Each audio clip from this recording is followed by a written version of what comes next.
जय हिंद दोस्तों। इंडिया में 70% ऐसे लोग हैं जो आईफोन को ईएमआई पे खरीदते हैं। अगर बात करें स्मार्टफोन मार्केट की तो चाहे ऑनलाइन हो या ऑफलाइन हो, हर महीने नए नए स्मार्टफोन लॉन्च होते चले जा रहे हैं, जिसमें बजट, मीडियम, प्रीमियम बहुत सारे ऐसे स्मार्टफोन लॉन्च होते हैं। और जो प्रीमियम की बात करें तो प्रीमियम पैसा भी लगता है। जैसे अगर बात करेंगे प्रीमियम फ़ोन का तो S23, S24 अल्ट्रा, आईफोन हो गया, तो ये सब प्रीमियम फ़ोन में आते हैं। लेकिन कुछ लोग ऐसे होते हैं जो अपने बजट के बाहर जाकर आईफोन या प्रीमियम फ़ोन ईएमआई पे खरीदते हैं। तो आज हम बात करेंगे ईएमआई ट्रैप होता क्या है और बहुत सारे लोग कैसे फंस जाते हैं। आपको ईएमआई पे फ़ोन लेना चाहिए नहीं, फायदा नुकसान सब कुछ इस वीडियो में बताने वाला हूँ। तो चलिए जानकारी को आगे बढ़ाते हैं। तो नए हैं तो सब्सक्राइब कर लीजिए और वीडियो को लाइक जरूर कर दीजिएगा। तो सबसे पहले समझेंगे ईएमआई होता क्या है। तो ईएमआई का मतलब होता है इक्वेटेड मंथली इंस्टॉलमेंट, यानी अगर किसी प्रोडक्ट को हम खरीद रहे हैं तो उसका पैसा हम थोड़े थोड़े करके भरते हैं, मतलब हर महीने भर सकते हैं। इसे कहा जाता है ईएमआई, और नॉर्मल भाषा में लोग किस्त भी बोलते हैं। अगर आप ऑफलाइन मार्केट में जाएंगे तो वहाँ पे देखेंगे बड़े बड़े बोर्ड लगे होते हैं जिस पे लिखा होता है लोन पे फ़ोन, 0% ब्याज पे फ़ोन या ईएमआई पे फ़ोन, बहुत सारे ऐसे बोर्ड लगे रहते हैं। तो आप लोग को लगता है कि ईएमआई पे लेना बहुत ही आसान होता है और बहुत ही इजी होता है, लेकिन ऐसा होता नहीं है। और ऐसा नहीं कि सिर्फ मोबाइल को ही ईएमआई पे लेते हैं, फ्रिज, कूलर, एसी, टीवी सब कुछ ऑलमोस्ट आज के समय में ईएमआई पे लोग खरीदना ज़्यादा प्रीफर करते हैं। लेकिन हम लोग बात करेंगे जो मोबाइल ईएमआई पे लेते हैं उसके बारे में। तो सबसे पहले नंबर पे ऐसे लोग आते हैं जिनका बजट कम होता है और वो ईएमआई पे फ़ोन लेना चाहते हैं, वो भी सस्ता नहीं, महंगा। दूसरे नंबर पे ऐसे लोग आते हैं जो कहीं जॉब कर रहे हैं और मंथली मतलब इनकम आप सोर्स है उनका, तो वो लोग ईएमआई पे फ़ोन ले आते हैं, तो वो अपने हिसाब से मैनेज करके ले आते हैं। और तीसरे नंबर पे ऐसे लोग आते हैं जिनके पास पैसे की कमी नहीं है, मतलब पैसे ही पैसे हैं, तो वो लोग भी ईएमआई पे फ़ोन खरीदते हैं। तो चलिए बारी बारी से एक एक चीज़ को समझते हैं। सपोज मानिए मैं गया स्मार्टफोन खरीदने, वहाँ पे जो दुकानदार है मुझे 20,000 के रेंज में कोई स्मार्टफोन दिखाया और मेरा बजट भी 20,000 के रेंज में है। मैं देख रहा हूँ और स्मार्टफोन मुझे पसंद नहीं आया, तो दुकानदार क्या करेगा कि भैया ले 25,000 का फ़ोन ले ले या 30,000 का, और हम आपको ईएमआई बनवा देते हैं। तो आप लोग को लगता है कि ईएमआई बहुत आसान है और हम थोड़ा थोड़ा करके हर मंथ पैसा देते रहेंगे। और कोई भी दुकानदार हो वो सोचता है कि हमारा जितना ज़्यादा हो सके प्रॉफिट हो, उतना ही ज़्यादा मतलब प्रोडक्ट बिके, यही उसका मानना होता है और वही चाहता है वो। इसीलिए आप क्या करता है कि आप अगर आपके पास कैश नहीं है तो ईएमआई करवा देता है, और आप लोग क्या करते हैं अपने बजट से बाहर जाकर आप किसी भी प्रीमियम या मिड रेंज का फ़ोन उठा लाते हैं। बाद में जब किस्त जमा या ईएमआई जमा करने की बात आती है तो वहाँ पे आप फंस जाते हैं बुरी तरीके से। अब ईएमआई में दो कैटेगरी होता है, एक तो होता है जीरो कास्ट या नो कास्ट ईएमआई, और एक होता है मतलब इंटरेस्ट लगता है जिसमें ब्याज लगता है।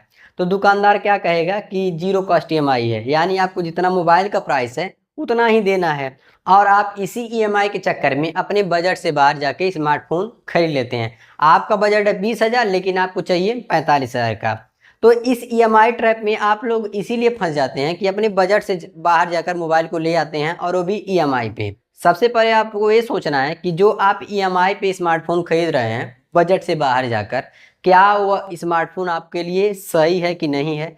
अब सही गलत का ये कि आपका बजट 20,000 है तो क्यों 40,000 का लेंगे, काम तो वही करेगा ना। अगर आप क्रिएटर हैं या उस स्मार्टफोन को खरीद के कुछ पैसा अर्निंग कर सकते हैं तो लीजिए, कोई दिक्कत नहीं है। तो ईएमआई का मतलब हो गया मेंटली प्रेशर, क्योंकि आपको हर महीने आपको किस्त या ईएमआई जमा करना ही होता है। और मैंने देखा है कि बहुत लोग ईएमआई पे फ़ोन ले लेते हैं, मतलब बजट से बाहर जाके फ़ोन ले लेते हैं, और जब ईएमआई देने की बात आती है तो वहाँ पे लोग दूसरे से पैसा लेते हैं कि भैया दे दे, मुझे ईएमआई जमा करना है।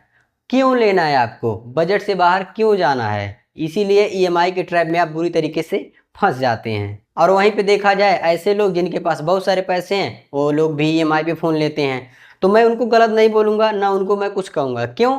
क्योंकि उनके पास पैसे हैं, ऑलरेडी पैसे हैं, और वो पूरा पैसा इसलिए नहीं खर्च कर रहे हैं क्योंकि अगर एक साथ पूरा पेमेंट करेंगे तो दिखेगा कि हमने 40,000 का फ़ोन ले लिया, और अगर थोड़ा थोड़ा करके ईएमआई में कन्वर्ट करके पैसे देंगे तो उनको पता भी नहीं लगेगा।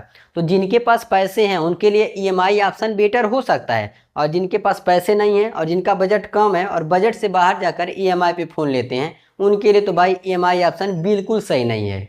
तो देखिए ईएमआई पे फ़ोन लेने से पहले आप लोग को कुछ बातों का ध्यान रखना है।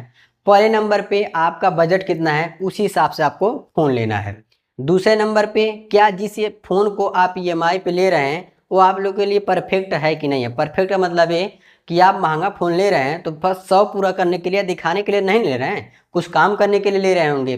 तो अगर दिखाने के लिए ले रहे हैं तो ईएमआई पे बिल्कुल फ़ोन न लें, क्योंकि आगे जाके आप बुरी तरीके से फंस सकते हैं।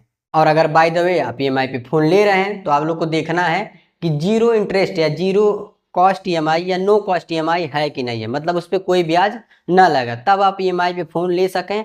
और आपको ईएमआई उतना ही बनवाना है जितना आप दे सकें। अगर आपका कैपेसिटी महीने का 1000 ईएमआई जमा करने का है तो फिर 2000 का ईएमआई क्यों बनवाएंगे?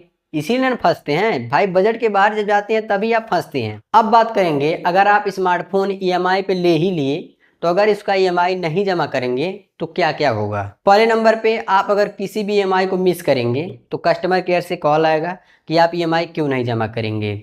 दूसरे नंबर पे अगर ईएमआई आप 1 दिन या 2 दिन लेट हुआ तो आपका मोबाइल जो है लॉक हो जाएगा, मतलब आप कुछ भी उसमें नहीं चला सकते।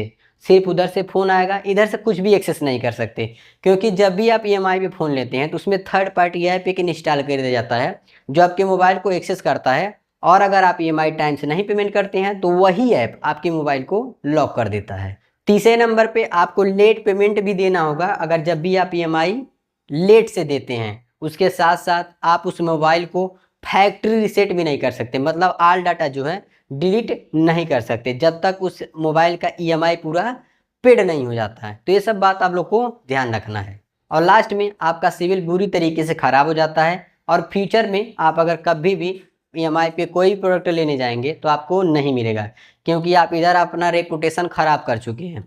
तो इसीलिए सोच समझ कर फ़ोन लें।